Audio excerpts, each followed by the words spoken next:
Kasus infeksi virus super flu ditemukan di beberapa daerah di Indonesia akhir-akhir ini. Di Jawa Timur ada temuan 18 pasien hasil pemantauan yang dilakukan Kementerian Kesehatan. Kasus super flu juga terdeteksi di Jawa Barat. 10 kasus dilaporkan dengan pasien dari berbagai jenjang usia, mulai dari orang dewasa hingga bayi dan anak-anak.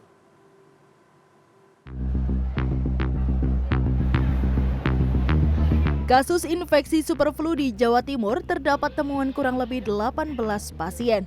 Kepala Dinas Kesehatan Jawa Timur Erwin Ashta Triyono menyatakan temuan 18 pasien berdasarkan hasil pemantauan Kementerian Kesehatan di fasilitas kesehatan di beberapa kota, termasuk di Malang. Namun 18 pasien superflu ini ditemukan tahun 2025, yakni 1 pasien di bulan September, 2 pasien di bulan Oktober, dan 15 pasien di November. Sementara tidak ditemukan kembali pasien superflu pada bulan Desember tahun 2025. Dikonfirmasi pada Senin 12 Januari 2026, Kepala Dinas Kesehatan Jawa Timur Erwin Ashta Triyono menyebut 18 pasien ini telah sembuh sempurna. Meski terkendali, Dinas Kesehatan Jawa Timur mengimbau agar masyarakat dengan imunitas rendah tetap menjaga kesehatan agar tak terjangkit virus superflu. Ternyata 18-nya ini tidak ada yang perjalanan luar negeri.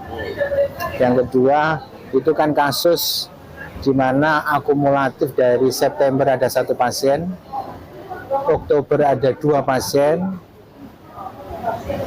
November ada 15. Dan saat ini semua sudah sembuh.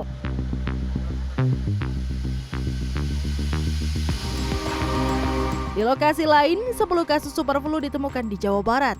Seluruh pasien ditangani dan dirawat di Rumah Sakit Hasan Sadikin, Bandung. RSHS mencatat kenaikan kasus influenza A terjadi pada pertengahan tahun 2025.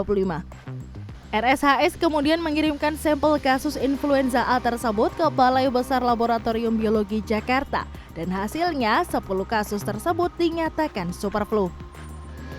10 pasien superflu yang dirawat di RSHS Kota Bandung terdiri dari berbagai lapisan usia, mulai dari bayi, anak-anak, dewasa, hingga lansia.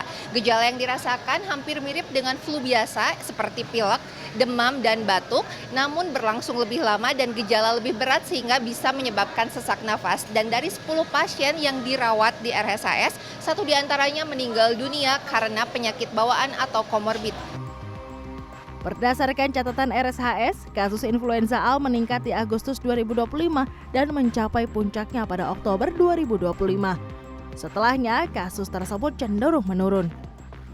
Nah, kasus yang 10 ini memang sudah dirawat di bulan September, ada 2 kasus, Oktober ada 8 kasus, dan November ada 2 kasus. Jadi total ada 10 kasus.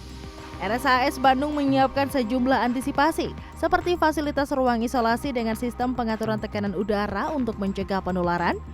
Masyarakat diimbau agar tidak panik dan tetap menjaga kesehatan, termasuk menggunakan masker apabila berada di tempat keramaian. Tim Liputan CNN Indonesia.